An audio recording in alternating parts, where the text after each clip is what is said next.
In the grey early months of 1943, a heavy sense of exhaustion hangs over Great Britain as the nation enters its fourth year of global conflict. While the Soviet Union endures the primary weight of the land war against the Nazi regime, the Western Allies remain largely in a state of preparation, their armies training at home for a continental invasion that seems perpetually distant. For the British public and the High Command alike, the strategic air offensive represents the most visible and consistent means of carrying the fight to the heart of the German war machine. Under the uncompromising leadership of Air Chief Marshal Arthur Harris, the Royal Air Force focuses its immense resources on the systematic destruction of industrial cities through area bombing. Harris, a man of singular purpose and blunt temperament, remains convinced that the relentless pounding of urban centers will eventually break the enemy's will and industrial capacity. He views any suggestion of specialized precision strikes with deep suspicion, frequently dismissing proponents of such schemes as panacea merchants who seek to distract from the vital task of total aerial demolition. Against this backdrop of strategic deadlock and bureaucratic friction, an aging engineer named Wallis pursues a radical vision in the quiet of his study in Effingham. Wallis is a man of remarkable contrasts, a devout vegetarian and self-taught polymath who possesses an almost mystical faith in the power of applied physics to shorten the war. Having previously designed the geodetic framework of the Wellington bomber, he now obsesses over the structural vulnerabilities of the German dams that provide the Ruhr Valley with its essential water and hydroelectric power. His early concepts involve massive earthquake bombs designed to be dropped from extreme altitudes, but the practicalities of 1940s technology render such ideas nearly impossible to realize. Nevertheless, Wallis persists with a stubbornness that often irritates his superiors at Vickers and the Ministry of Aircraft Production, conducting private experiments with marbles and washtubs on his garden terrace. The conceptual breakthrough for Operation Chastise emerges from a collaborative understanding of underwater ballistics. Scientists discover that a relatively small explosive charge, if detonated directly against a dam's masonry wall beneath the water's surface, can harness the incompressible nature of the lake to magnify the blast's destructive force. Wallis develops a technique to deliver such a weapon by skipping it across the water like a flat stone, thereby bypassing the heavy torpedo nets that protect the reservoirs. This bouncing bomb, eventually codenamed Upkeep, requires an aircraft to fly at a precise, dangerously low altitude and speed to ensure the projectile skips correctly rather than sinking or shattering upon impact. Despite the technical elegance of the plan, it meets with fierce resistance from Harris, who characterizes the idea as the wildest description of nonsense and refuses to divert his precious Lancasters for what he perceives as a boffin's fantasy. The strategic impasse is finally broken by Sir Charles Portal, the chief of the air staff, who views the potential destruction of the dams as a gamble worth taking. Portal recognizes that a successful strike against the Möhne and Eder dams would not only disrupt German industry, but also provide a much-needed boost to Allied morale. In late February 1943, he overrides the objections of the skeptical air marshals and mandates the immediate development of the project. This decision marks an irreversible turning point, transforming Wallis's theoretical musings into an official military priority with a rigid deadline.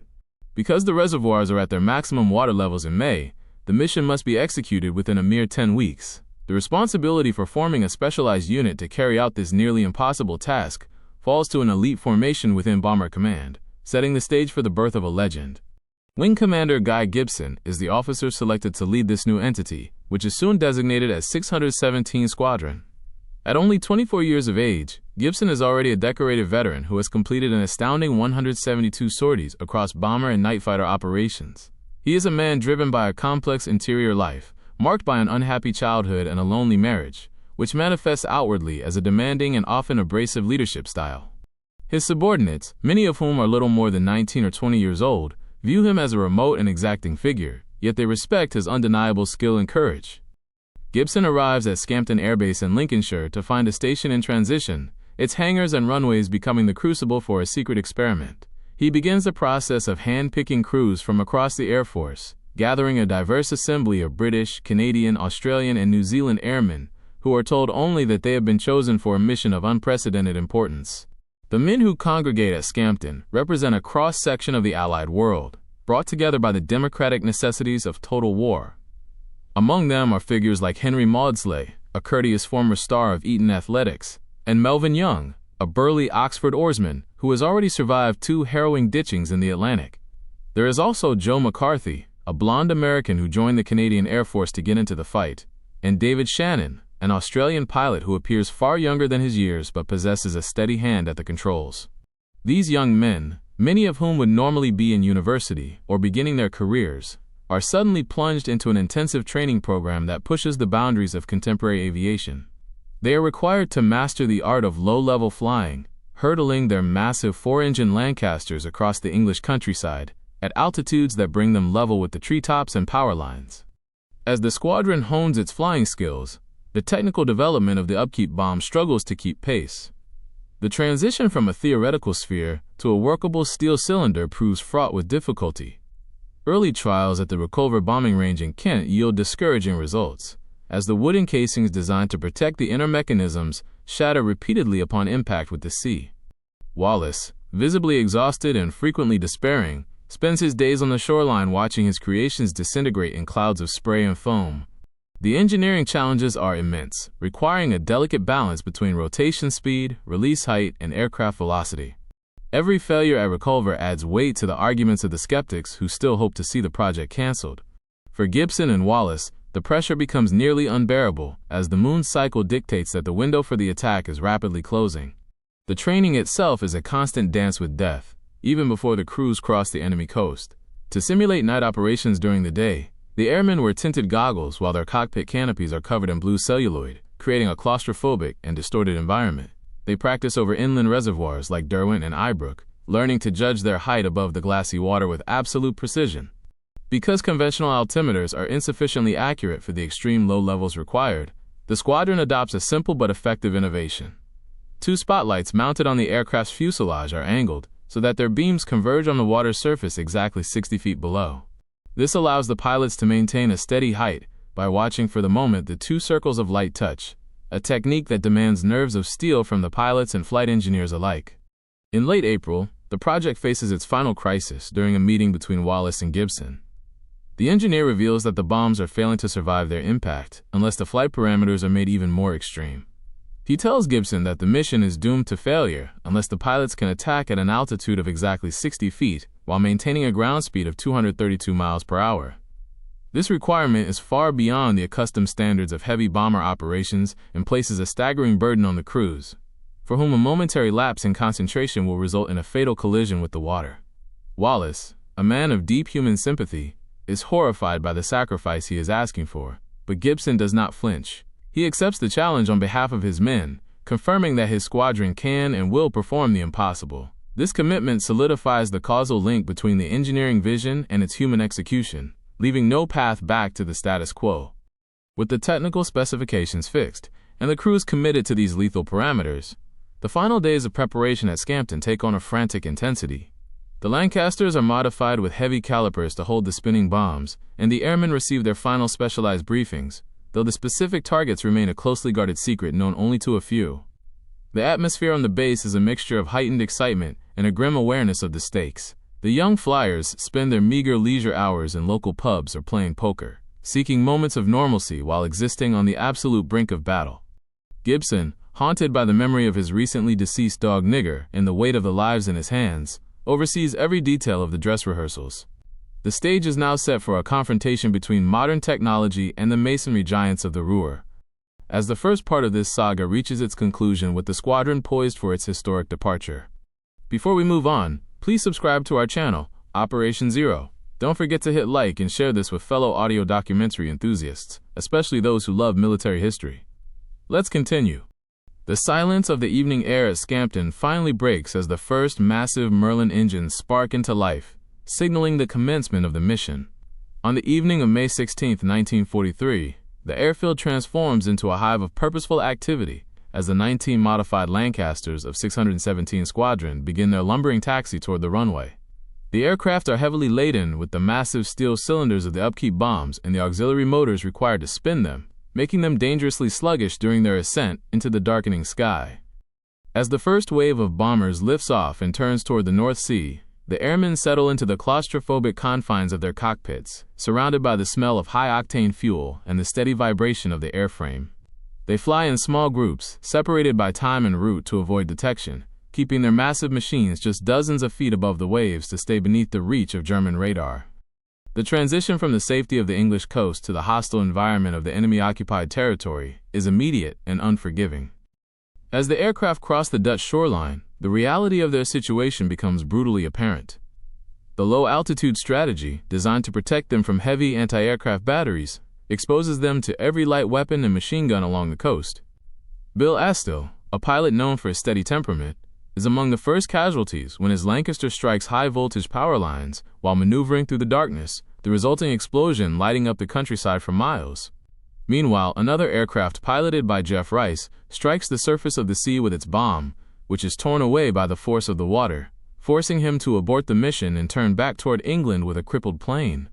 These early losses underscore the razor-thin margin for error that defines the operation, as the remaining crews continue their journey through the winding valleys and over the forested hills of the Ruhr. The navigation is a constant struggle, requiring the navigators to identify landmarks at high speed while flying at altitudes that would normally be reserved for landing. They use the silver ribbons of canals and the dark shapes of woods to find their way, often flying so low that they can see the frightened reactions of people on the ground. As the primary formation approaches the Möhne Dam, the pilots find the target bathed in the soft light of a rising moon, the massive masonry wall standing as a silent sentinel over the vast reservoir. The setting is deceptively peaceful until the German defenders on the dam towers open fire with 20mm cannons, their tracer rounds arcing through the night in lethal patterns. Guy Gibson, leading the attack, realizes that the defensive fire is far more intense than anticipated, yet he proceeds with his first run, aligning his aircraft with the towers and dropping his bomb with mechanical precision.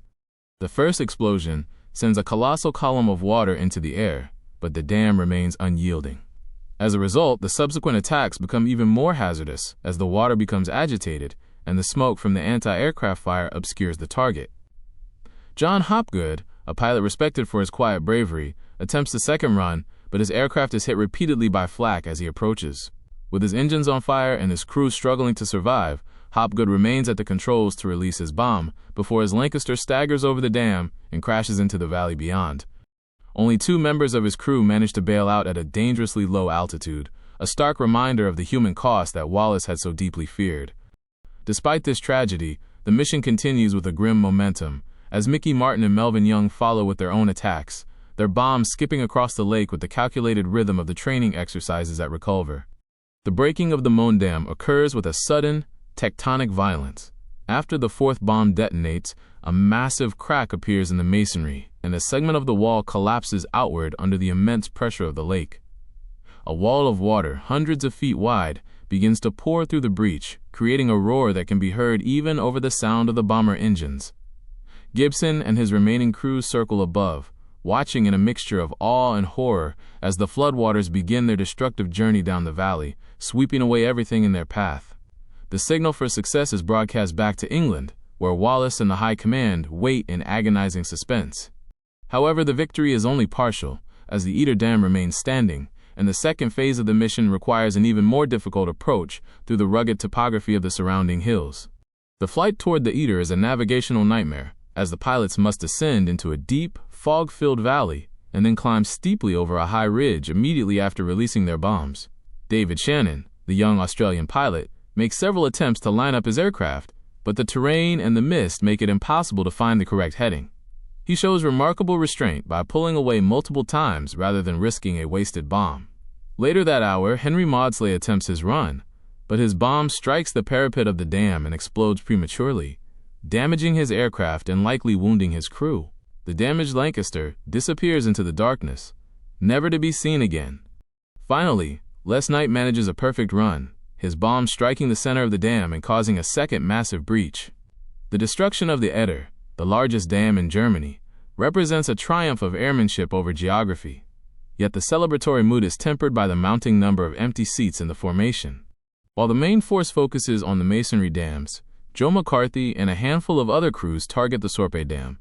This structure is of a different design, consisting of a massive earthen core that cannot be breached by the same bouncing technique used at the Möhne. McCarthy is forced to fly along the length of the dam and drop his bomb directly onto the crest, a maneuver that requires extreme precision and nerves of steel. Despite a successful hit, the earth core dam absorbs the shock of the explosion without collapsing, leaving only a large crater in the roadway. The failure to destroy the Sorpe highlights the limitations of the weapon when faced with different engineering challenges, and it leaves the crews with a sense of frustration as they begin their long, dangerous journey home. The return flight is an exhausting gauntlet of fatigue and enemy defenses. The pilots, many of whom have been in the air for more than 6 hours, must navigate back through the same flat corridors and searchlight belts they encountered on the way in. The dawn begins to break as they cross the Dutch coast, stripping away the protection of darkness and leaving them vulnerable to German night fighters. Melvin Young, who had successfully bombed the Möhne, is intercepted and shot down over the sea just miles from safety, his loss felt deeply by Gibson and the survivors. Of the 19 aircraft that departed Scampton, only 11 returned, some with heavy damage and wounded crew members. The scale of the attrition is staggering, representing a nearly 40% loss rate in a single night of operations. Upon landing at Scampton, the crews are greeted by a surreal mixture of elation and grief. Barnes Wallis, seeing the results of his engineering vision, is initially overjoyed by the success of the mission, but his mood quickly shifts to profound distress as he learns the names of the men who did not return. He wanders among the arriving aircraft, apologizing to the exhausted survivors for the lives his invention has cost. Gibson, though outwardly stoic, is privately devastated by the loss of his friends and the weight of the leadership he has exercised. The airmen congregate in the mess hall for a breakfast that is marked by the presence of empty chairs and the silence of those who are too tired to speak. They have performed a feat of arms that will be remembered for decades, yet the immediate sensation is one of profound depletion. The middle act of this story concludes as the sun rises over a transformed landscape, both in England and in the German heartland. In the Ruhr Valley, the floodwaters continue their relentless advance, causing thousands of deaths and massive industrial disruption, while at Scampton, the survivors begin to grapple with the reality of what they have achieved. The mission has moved from a theoretical gamble to a tactical triumph, but the ultimate strategic value of the destruction remains to be seen. The transition from the adrenaline of the raid to the cold analysis of its consequences represents the final pre-climax turning point, as the focus shifts from the mechanics of the bombing to the moral and strategic evaluation of the entire enterprise. The story now moves toward the final assessment of the raid's impact on the war and the enduring legacy of the men who flew into the dark. Before we move on, please subscribe to our channel, Operation Zero. Don't forget to hit like and share this with fellow audio documentary enthusiasts, especially those who love military history. Let's continue. The morning light over Lincolnshire reveals a base transformed by both triumph and an overwhelming sense of absence, as the ground crews at Scampton stand by the empty dispersal huts waiting for aircraft that will never return. As the survivors of the flight gather for their initial debriefings, the full scale of the night sacrifice begins to permeate the official reports, confirming that 53 airmen are either killed or captured. This loss represents a staggering portion of the elite squadron, yet the immediate focus of the high command is on the strategic and psychological windfall of the breached dams. In the immediate wake of the operation, the British government recognizes the immense propaganda value of the achievement and moves quickly to disseminate the news across the globe. Prime Minister Winston Churchill, traveling aboard the Queen Mary to a conference in Washington with President Roosevelt, receives the news with a surge of energy, sensing that this display of technical brilliance and raw courage will provide the perfect narrative to bolster American confidence in the British war effort. The media is quickly flooded with carefully curated details of the operation, though the exact nature of the bouncing bomb remains a closely guarded secret to protect the engineering breakthroughs achieved by Barnes Wallis.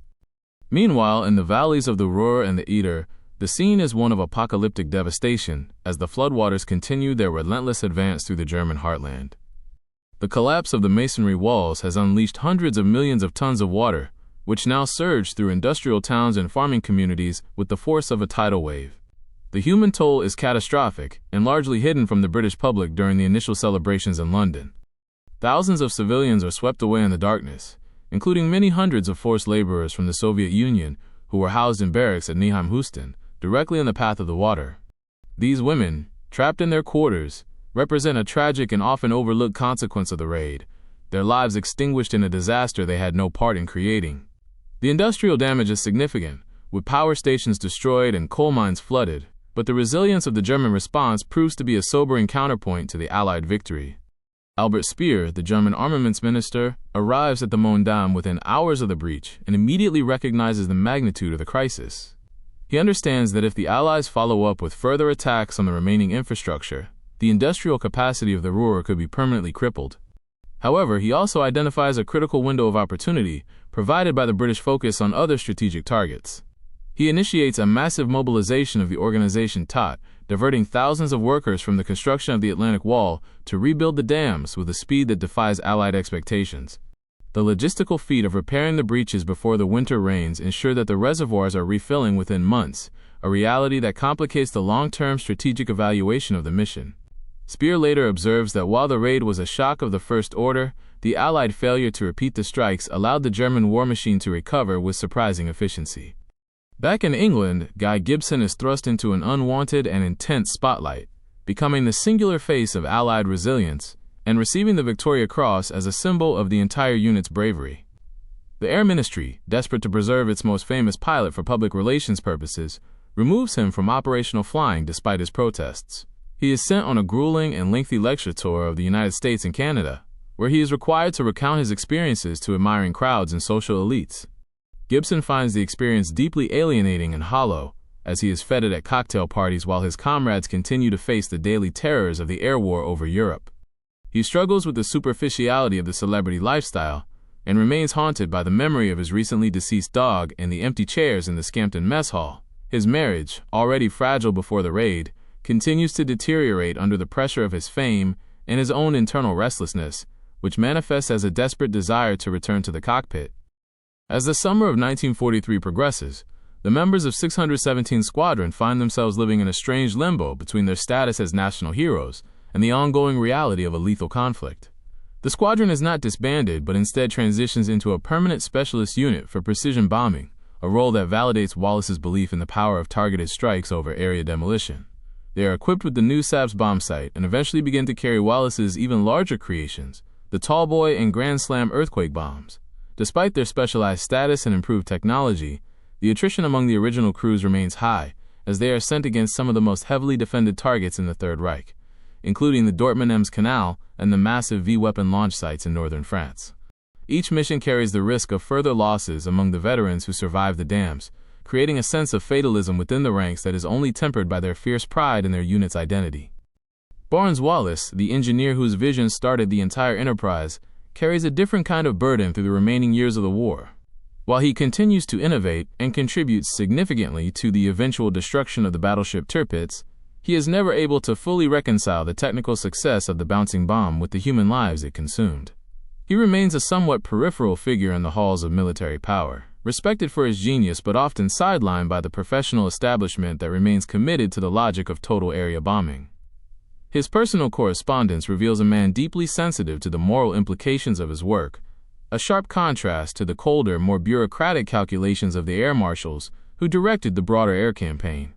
He lives long enough to see the raid become a central pillar of British national mythology, though he often expresses a preference for being remembered for his contributions to civilian aviation rather than the tools of mass destruction. In the broader context of the strategic air war, the impact of Operation Chastise is subjected to rigorous and often critical re-evaluation by historians and military analysts. While the raid was a masterpiece of airmanship and engineering, its contribution to the ultimate defeat of Nazi Germany is found to be more symbolic than material in the long run. The diversion of German resources to repair the dams was a genuine disruption, but it did not break the industrial spirit of the Ruhr as Portal and Wallis had envisioned. The area bombing campaign under Arthur Harris continues with even greater intensity, leading to the firestorms of Hamburg and the controversial destruction of Dresden, while the precision techniques pioneered by 617 Squadron remain an exceptional outlier in a strategy dominated by the weight of numbers. Nevertheless, the raid endures in the collective memory as a moment of exceptional clarity and courage in a war often defined by its sheer, faceless scale and moral ambiguity. The survivors of the original 19 crews go on to lead lives deeply marked by their participation in the mission, with many finding it difficult to match the intensity of those few hours over the Ruhr. Some find peace and quiet civilian careers in Australia, Canada, or the English countryside, while others struggle to find their place in a post-war world that no longer requires their specialized brand of heroism. The squadron itself continues to exist as a living memorial to the events of May 1943, its badge depicting the broken dam as a permanent reminder of their achievement. As the decades pass, the technical details of the Upkeep bomb are eventually declassified, and the sites of the breaches become places of pilgrimage for both the descendants of the victors and those who lived through the horror of the floods. The narrative of the Dambusters is refined by books and films, which often focus on the individual bravery of the young men in the Lancasters, while sometimes softening the complexities of the strategic failure and the human suffering on the ground. Guy Gibson's personal journey reaches its tragic conclusion in September 1944, after he finally secures a return to operational flying. Serving as a master bomber on a raid against targets in the Netherlands, his Mosquito aircraft crashes under circumstances that remain a subject of historical debate, with some evidence suggesting he may have been the victim of accidental friendly fire or a mechanical failure. His death at the age of 26 marks the end of a brief and meteoric career defined by the extremes of war. He is buried in a Dutch cemetery, far from the spotlight that had both elevated and tormented him. His legacy, like that of the raid itself, remains a complex mixture of professional excellence and personal struggle, embodying the contradictions of a generation forced into greatness by the necessities of a global struggle for survival.